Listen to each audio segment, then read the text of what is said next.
जय हिंद दोस्तों इस वीडियो में मैं आपको बताने वाला हूं महत्वपूर्ण दीर्घ उत्तरी अर्थात विस्तृत उत्तरी प्रश्न जो आपके एग्जाम में 6 नंबर का पूछा जाएगा। सबसे पहले मैं ये क्लियर कर दूं, मैंने इस वीडियो को 5 मिनट पहले शूट किया जिसमें क्या हुआ, वॉइस रिकॉर्ड नहीं हुआ, तो ये वीडियो मैं दोबारा शूट कर रहा हूं। इसके लिए तो एक लाइक तो बनता है, प्लीज आप लाइक जरूर कीजिएगा। आपके लिए इतना मेहनत करके मैं इतना मैटर को तैयार करता हूं और इतने कॉन्फिडेंस के साथ बताता हूं, जितना मैं बता रहा हूं यदि आप उतना तैयार कर लेते हो तो आप गारंटी है कि 90% प्लस रिजल्ट आपका बनेगा ही बनेगा। ठीक है, और ये भी मैं बता दूं दोस्तों आपको कि 21 नंबर का प्रश्न इस वीडियो से आपको मिल जाएगा। यानी कहने का मतलब दोस्तों 21 नंबर समझ लीजिए पक्का है। सिर्फ आप ये 6 जो क्वेश्चन मैं करा रहा हूं 6 क्वेश्चनों का आप तैयार कर लेते हो तो। और ये भी क्लियर कर दूं दोस्तों, ये आपको मैं बता रहा हूं यहाँ पे साइंस 3 पार्ट में डिवाइड है। पहला आपका है फिजिक्स, दूसरा केमिस्ट्री,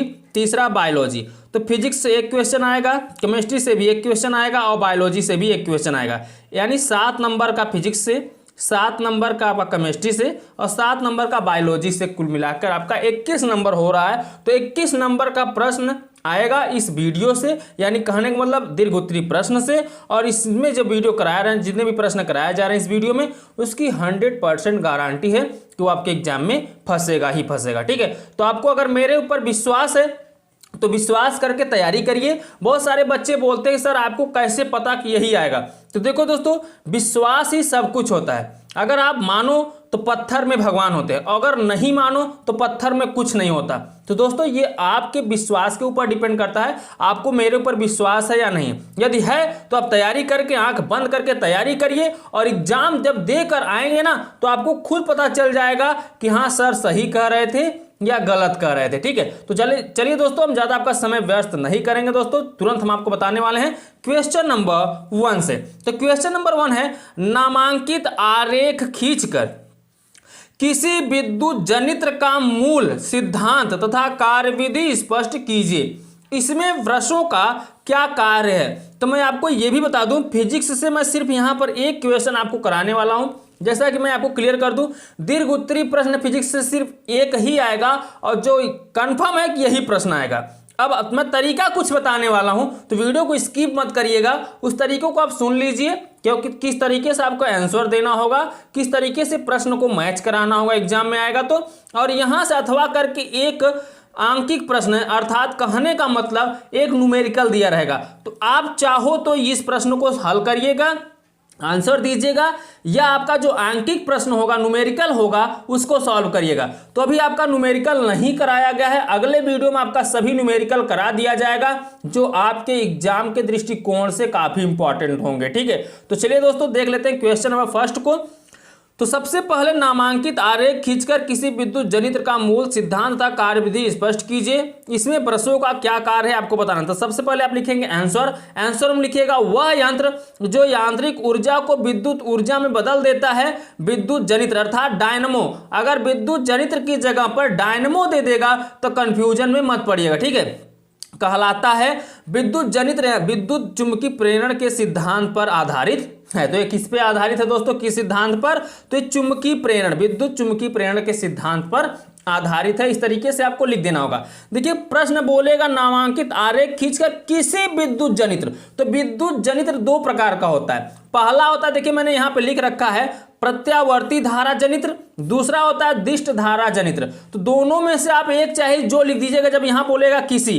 कभी कभी आपसे बोल देगा कि प्रत्यावर्ती धारा जनित्र का मूल सिद्धांत तथा कार्य स्पष्ट कीजिए। तो दोस्तों सिर्फ आप तैयार कर लीजिए यहां से प्रत्यावर्ती धारा जनित्र, कंफर्म है यही इस बार एग्जाम में पूछा जाएगा। ठीक है, तो आप तैयार करके जाइएगा, देखिए एग्जाम में नहीं पूछा जाएगा तब आप बताइएगा। ठीक है, तो सबसे पहले आप लिखेंगे प्रत्यावर्ती धारा जनित्र। अब यहां से क्वेश्चन बोल देगा प्रत्यावर्ती धारा जनित्र के बारे में आप बताइए, तो सबसे पहले आप सिद्धांत को लिखेंगे। ठीक है, तो सिद्धांत में हम लिखेंगे विद्युत जनित्र विद्युत चुंबकीय प्रेरण के सिद्धांत पर कार्य करता है।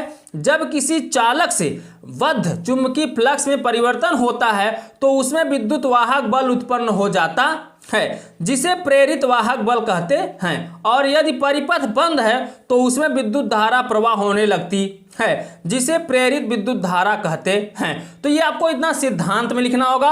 अब आपसे बोला रचना कीजिए, इसको संरचना बनाना है आपको, तो संरचना कुछ इस तरीके से बना दीजिएगा। देखिए यहाँ पे मैं संरचना आपको दिखा रहा हूं, इस तरीके से आपको संरचना बना देना होगा एग्जाम में, ठीक है। तो इस संरचना का आप स्क्रीनशॉट ले लीजिए, अपने नोटबुक में आप लिख दीजिएगा। उम्मीद करता हूं आपने स्क्रीनशॉट इसका ले लिया है। तो चलिए थोड़ा सा और हम आगे देख लेते हैं। अब आगे इसके लिखेंगे आप, प्रत्यावर्ती धारा जनित्र के निम्नलिखित प्रमुख भाग होते हैं। तो पहला भाग होगा क्षेत्र चुंबक। इसमें लिखेंगे यह एक अति शक्तिशाली चुंबक होता है जिसके ध्रुवों के मध्य एक कुंडली को चुंबकीय क्षेत्र की दिशा के लंबवत अक्ष के परितः तेजी से घुमाया जाता है। अब दूसरा इसके डालेगा आप कुंडली। यह एक मुलायम लोहे के एक क्रोड पर लिपटी अत्यधिक संख्या में पृथक्कृत तारों की कुंडली है जिसे चुंबकीय क्षेत्र में तीव्र गति से घुमाया जाता है। अगला पॉइंट आप लिख दीजिएगा, ठीक है। सर्पी वलय, कुंडली के सिरे दो अलग अलग धातु के वलयों जैसे C1 व C2 से जोड़ देते हैं। देखिए चित्र जैसे बनाया गया उसी के अनुसार ही लिखा जा रहा है। ये वलय सम अच्छी होते हैं तथा कुंडली के साथ साथ घूमते हैं। चौथा पॉइंट आप लिखेंगे ब्रश। मुझसे बोला था ना ब्रशों का क्या कार्य है, तो ब्रश यहाँ पे लिख के आप लिख दीजिएगा, ये कार्बन या किसी धातु की पत्तियों से बने दो ब्रूस, यानी यहाँ पे ब्रूस होना चाहिए था, मैंने ब्रश लिखा है, आप ब्रूस लिखिए या ब्रश बनाइए लिखिए, ठीक है, कोई दिक्कत नहीं है। तो यहाँ लिखिए B1 व B2 होते हैं, इनका एक एक सिरा दो वलयों को स्पर्श करता है तथा शेष दूसरे सिरों को बाहरी परिपथ से संबंधित कर दिया जाता है। ये ब्रूस कुंडली के साथ नहीं घूमते। तो अभी रह गया है कार्य विधि। तो चलिए कार्य विधि को हम यहां पर देख लेते हैं। अब देखिए दोस्तों कार्य विधि, इसमें लिखेंगे यदि कुंडली दक्षिणावर्त दिशा में घुमाई जा रही है तो फ्लेमिंग के दाएं हाथ के नियम से कुंडली में प्रेरित धारा ABCD दिशा में प्रवाहित होगी। दूसरा पॉइंट आप लिखेंगे कार्यविधि में, कुंडली का आधा चक्कर होने के बाद भुजा AB व CD क्रमशः अपनी अपनी स्थितियां बदल लेती हैं। सर्पी वलय C1 व C2 भी अपना स्थान पर घूम जाते हैं, परंतु ब्रूस B1 का संबंध सर्पी वलय C1 से तथा ब्रूस B2 का संबंध सर्पी वलय, यहाँ पे सर्पी कर दीजिएगा, सर्पी वलय C2 से ही बना रहता है, ठीक है। तीसरा पॉइंट आप लिखेंगे दोस्तों, आधा चक्र पूरा होने के पश्चात कुंडली की दोनों भुजाओं की गति की दिशा विपरीत हो जाती है, परंतु बाहरी परिपथ में धारा की दिशा परिवर्तित हो जाती है जो कुंडली के घूमने के साथ इसी प्रकार परिवर्तित होती है। अतः वाय परिपथ में प्राप्त धारा प्रत्यावर्ती धारा होती है क्योंकि इसकी दिशा निश्चित समय अंतराल पर बदलती रहती है।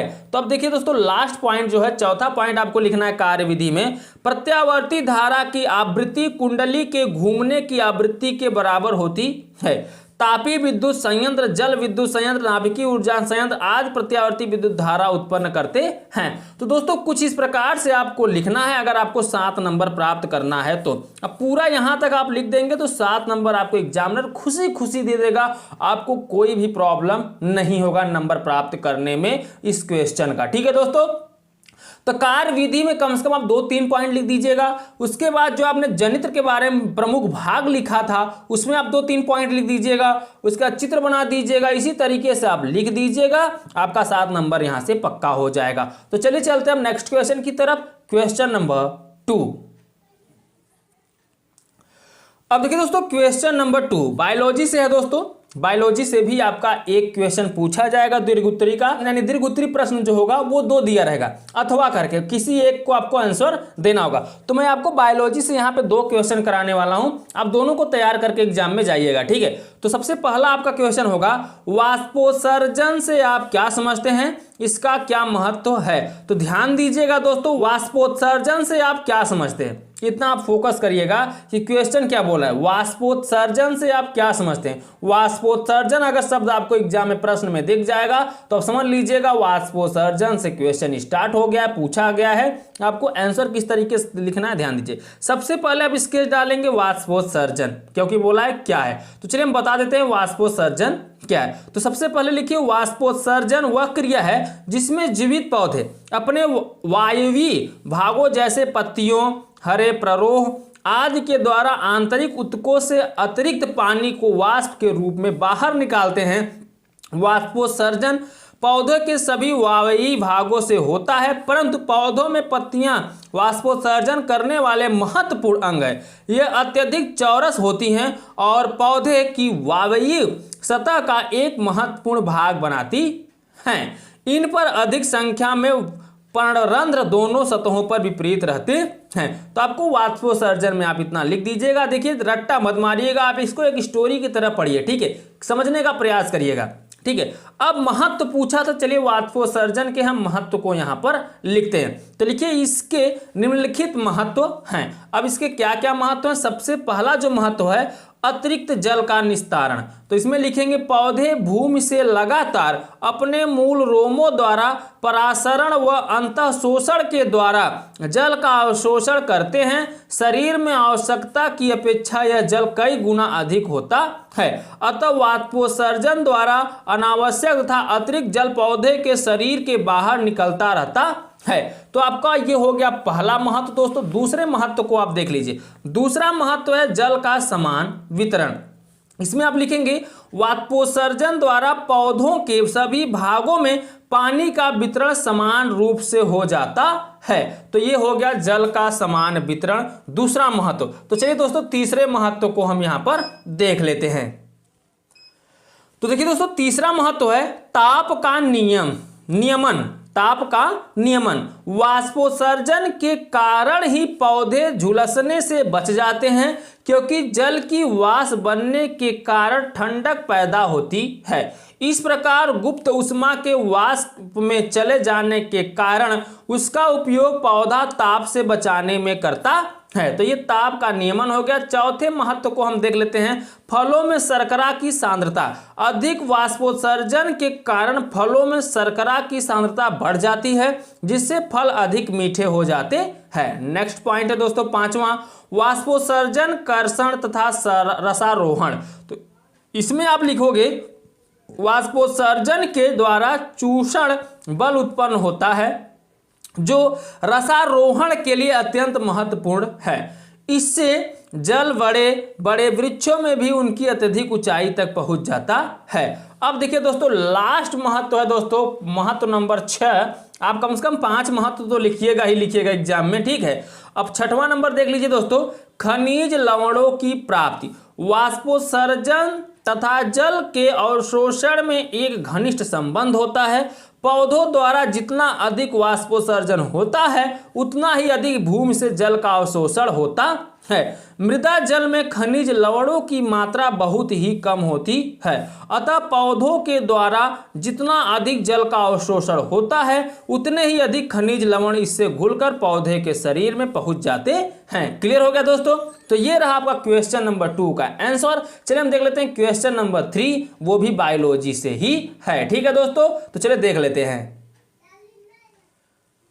अब देखिए दोस्तों क्वेश्चन नंबर 3 में बोल रखा है मनुष्य के हृदय की आंतरिक संरचना एवं क्रिया विधि का सचित्र वर्णन कीजिए। तो क्वेश्चन को समझने का प्रयास कीजिएगा। हृदय की आंतरिक संरचना की बात किया है और इसकी क्रिया विधि क्या है इसका सचित्र वर्णन करने की बात किया गया है। तो ध्यान दीजिए आंसर में हम लिखेंगे हृदय की आंतरिक संरचना को निम्न प्रकार से स्पष्ट किया जा सकता है।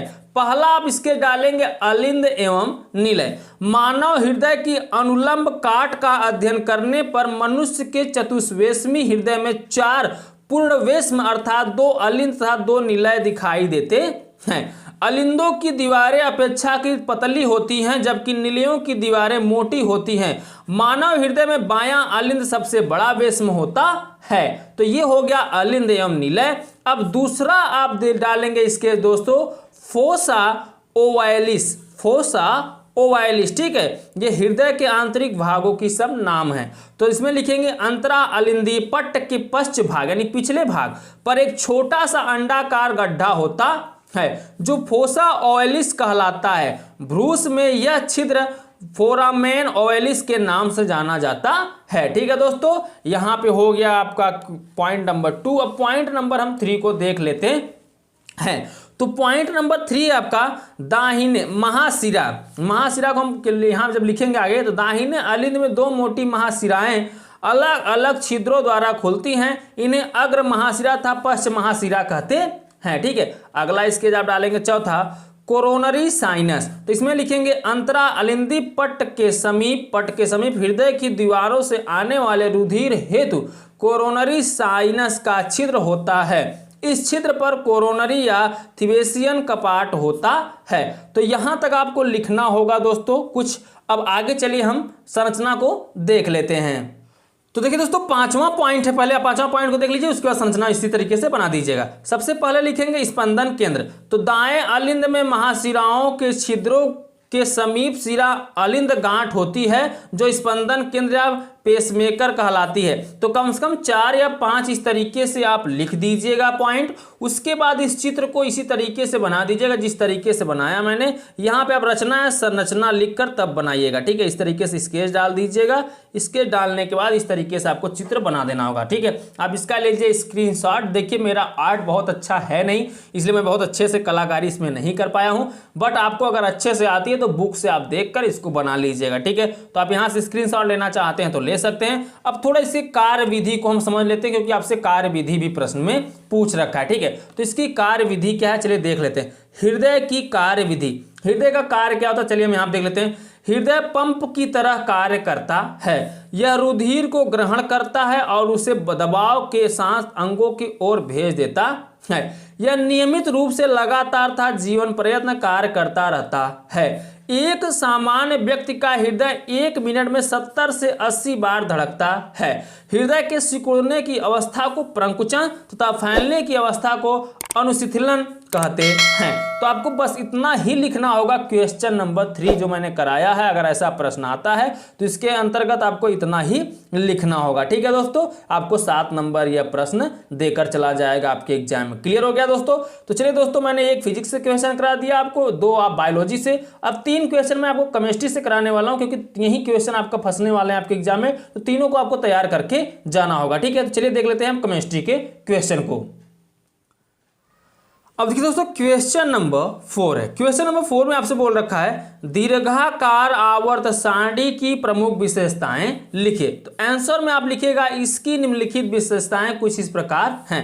तो पहला विशेषता है यह सारणी तत्वों के परमाणु क्रमांक पर आधारित है। दूसरा लिखेंगे आप इसमें तत्वों की स्थिति का सीधा संबंध उसके परमाणुओं के इलेक्ट्रॉनिक विन्यास से है, अतः यह एक अति आदर्श प्रबंध है।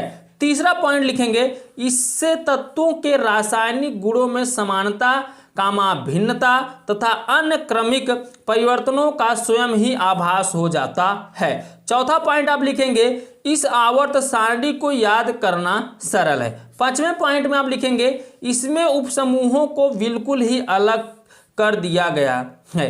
6वां पॉइंट आप इसमें लिखेंगे इस सारणी में आगे और भी विभाजन किए गए हैं जैसे कि सक्रिय तत्व, संक्रमण तत्व, उपधातु आदि, ऐसे बहुत हैं। तो मैं इतना ही लिख दिया हूं। ठीक है, थोड़ा आप जल्दी देखते चलिए दोस्तों क्योंकि वीडियो काफी लंबा होता चला जा रहा है। अगला पॉइंट है मेंडलीव की आवर्त सारणी में अनेक अनुमान गलत निकाले गए। इस सारणी में ऐसा कोई गलत अनुमान नहीं निकलता। ठीक है, ये इसकी क्या है प्रमुख विशेषताएं या गुण हैं। ठीक है, कह लीजिए। अब 8वां पॉइंट है आपसे दोस्तों बोला है, यहां पर लिख दीजिएगा संक्रमण तत्वों का शब्दार्थ यहां अति स्पष्ट रूप में प्रकट होता है तथा साथ ही साथ इनका सारणी में स्थान इलेक्ट्रॉनिक विन्यास के परिप्रेक्ष्य में सराहनीय है। तो आपको इस तरीके से आंसर देना होगा जब आपसे पूछा जाए दीर्घाकार आवर्त सारणी की गुण या विशेषताएं। तो इस तरीके से आपको 6, 7 या 8 विशेषताएं लिख देना होगा। ये 7 नंबर दे के चले जाएंगे अगर केमिस्ट्री से क्वेश्चन पूछ लिया जाता है तो। अब पूछा ही जाएगा, मैं 3 क्वेश्चन कराने वाला हूं, तीनों को आप तैयार कर लेते हो तो कंफर्म है पूछा ही जाएगा, इससे बाहर नहीं आएगा। तो चलिए नेक्स्ट क्वेश्चन को देख लेते हैं, क्वेश्चन नंबर 5। अब देखिए दोस्तों, क्वेश्चन नंबर 5 में क्या बोला है एस्टरीकरण से आप क्या समझते हैं, उदाहरण सहित स्पष्ट कीजिए।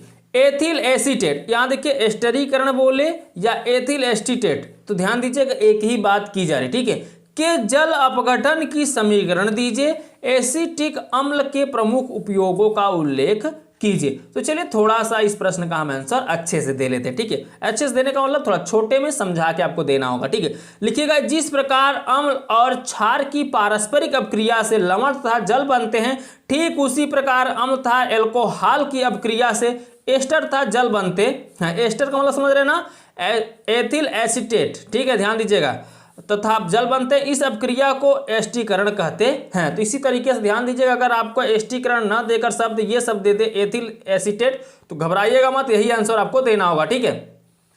अब उदाहरण में कुछ इस प्रकार से लिख दीजिएगा, थोड़ा फास्ट करिए, उदाहरण आपको दिख रहा होगा, यही आपको लिख देना होगा उदाहरण में, ध्यान दीजिएगा, मैं पढ़ूंगा नहीं इसको। और फिर आप इसी तरीके से नीचे अगला इसके डालेंगे, एथिल एसीटेट के जल अपघटन का समीकरण। तो इस समीकरण को आपको लिख देना होगा, यहाँ पे आपको समीकरण दिख रहा होगा, इस समीकरण को लिख दीजिएगा। अब बोला इसका उपयोग, तो उपयोग हम दे देंगे प्रयोगशाला में अभिकर्मक के रूप में होता है, दूसरा कृत्रिम सिरका बनाने में, ठीक है, क्लियर हो गया। तो इसी तरीके से आप ले लीजिए इसका स्क्रीनशॉट, इस तरीके से आपको आंसर दे देना होगा क्वेश्चन नंबर 5 का। चलिए देख लेते हैं नेक्स्ट क्वेश्चन, क्वेश्चन नंबर 6 और इस वीडियो का लास्ट क्वेश्चन। अब देखिए दोस्तों क्वेश्चन नंबर 6, क्वेश्चन नंबर 6 में बोल रखा है, किण्वन द्वारा एथिल एल्कोहल बोले या एथेनॉल बोले, दोनों आप ध्यान दीजिएगा, दोनों वर्डों को आप याद रखिएगा, किण्वन द्वारा एथिल एल्कोहल बोल दे या एथेनॉल बोल दे, तो आपको आंसर एक ही देना होगा जो मैं यहाँ पे करा रहा हूं, के निर्माण पर संक्षिप्त टिप्पणी लिखिए। तो टिप्पणी चलिए लिख लेते हैं, पहले आप लिखेंगे एथिल एल्कोहल बनाने की विधियां या एथेनॉल बनाने की विधियां, आप इस तरीके से लिखेंगे। जब एथेनॉल करके बोलेगा तो एथेनॉल लिखिएगा, एथिल एल्कोहल करके बोलेगा तो एथिल एल्कोहल लिख दीजिएगा, ठीक है। तो सबसे पहले लिखेंगे बनाने की विधियां में, यहाँ पे बोला निर्माण संक्षिप्त टिप्पणी लिखने के लिए बोला है, तो पहला लिखेंगे एथिलीन को सांद्र H2SO4 में अवशोषित करके भाप द्वारा जल अपघटित करने पर एथिल एल्कोहल यानी एथेनॉल बनता है। तो आपको इस तरीके से समीकरण लिख देना होगा, यहाँ पे आपको समीकरण दिख रहा है, ठीक है। आगे देख लेते हैं दूसरे पॉइंट को दोस्तों, थोड़ा जल्दी जल्दी आप स्क्रीनशॉट ले लीजिए इसका, ठीक है। दूसरा है एथिल एल्कोहल का व्यापारिक मात्रा में निर्माण शर्करा एवं स्टार्च के किण्वन के द्वारा किया जाता है। किण्वन एक धीमी जैविक प्रक्रिया है जो कि विषाणुओं या खमीर के द्वारा संपन्न होती है। तो हम यहाँ लिखेंगे स्टार युक्त पदार्थों के किण्वन में निम्नलिखित अभिक्रियाएं होती हैं। तो अभिक्रिया आपको कुछ इस प्रकार से यहाँ पे मैं दिखा दे रहा हूँ, आप इस तरीके से लिख दीजिएगा, ठीक है। तो यहाँ पे आपको इस तरीके से आपको अभिक्रिया दर्शा देना है, पहला दूसरा तीसरा, ये तीनों अभिक्रियाओं को दर्शाना है। आप स्क्रीनशॉट ले लीजिए, किसके द्वारा, स्टार्च युक्त द्वारा, ठीक है। अभी मेन अभिक्रिया बाकी, क्योंकि आपसे टिप्पणी लिखने के लिए बोला है, तो चलिए अभिक्रिया को, मुख्य अभिक्रिया जो है उसको आप देख लीजिए, ठीक है। तो इतना आपको लिखने के बाद अभिक्रिया स्केच डालना होगा। तो चलिए अभिक्रिया स्केच को हम देख लेते हैं। तो अब देखिए दोस्तों, अब अगला स्केच आप लिखेंगे यहाँ स्केच में अभिक्रियाएं। तो पहले अभिक्रिया में लिखेंगे हैलोजन अम्ल से, किस अम्ल से करेंगे अभिक्रिया, इसको हैलोजन अम्ल से करेंगे। तो हैलोजन अम्ल से अभिक्रिया करने पर एथिल है क्या बनेगा, हैलाइड बनता है। तो आपको कुछ इस तरीके से आपको इस तरह समीकरण लिख देना होगा, लिख दीजिएगा समीकरण, ठीक है। स्क्रीनशॉट पहले ले लीजिए, तो उसके बाद आगे बढ़ें। चलिए आपने ले लिया है ना, तो आगे देख लीजिए। अब आप दूसरा पॉइंट आप देख लीजिए दोस्तों, यहां पर सांद्र सल्फ्यूरिक अम्ल के साथ, ठीक है, सांद्र सल्फ्यूरिक अम्ल के साथ अभिक्रिया कराएंगे तो क्या होगा, सांद्र सल्फ्यूरिक अम्ल के साथ 170 डिग्री सेल्सियस पर गर्म करने पर यह एथिलीन बनता है। तो कुछ इस तरीके से आप समीकरण को दर्शा दीजिएगा, जिस तरीके से मैंने यहाँ पे दर्शा रखा है, ठीक है दोस्तों। तो दोस्तों मैंने यहाँ पे आपका 21 नंबर्स का मैंने तैयारी करा दिया है, दीर्घोत्तरीय प्रश्नों की मैंने तैयारी साइंस की करा दी है। और दोस्तों अगर आप इस चैनल पर नए हो, चैनल को सब्सक्राइब करके इस चैनल से जुड़ जाइए, क्योंकि इस चैनल पर ऑल सब्जेक्ट की तैयारी कराई जा रही है, वो भी मोस्ट इंपॉर्टेंट क्वेश्चनों की, जो आपके बोर्ड एग्जाम में जिसके पूछे जाने की संभावना 100% है। तो आप विश्वास करके मेरे ऊपर सभी क्वेश्चनों को तैयार करना स्टार्ट कर दीजिए। या अभी आपने बोर्ड एग्जाम को तैयारी करना स्टार्ट नहीं किया है तो अभी आपके पास समय है, जितना मैं वीडियो करा रहा हूं बस उतना ही आप पढ़ के जाइएगा, 90% प्लस आपका रिजल्ट गारंटी है बन जाएगा, ठीक है दोस्तों। तो दोस्तों इस वीडियो में बस इतना ही, आप बाकी खुद समझदार हैं आपको क्या करना है क्या नहीं करना है। हम आपसे मिलते हैं अब अगले वीडियो में आंकिक प्रश्न वाले वीडियो के साथ, तब तक के लिए बाय बाय, जय हिंद जय भारत।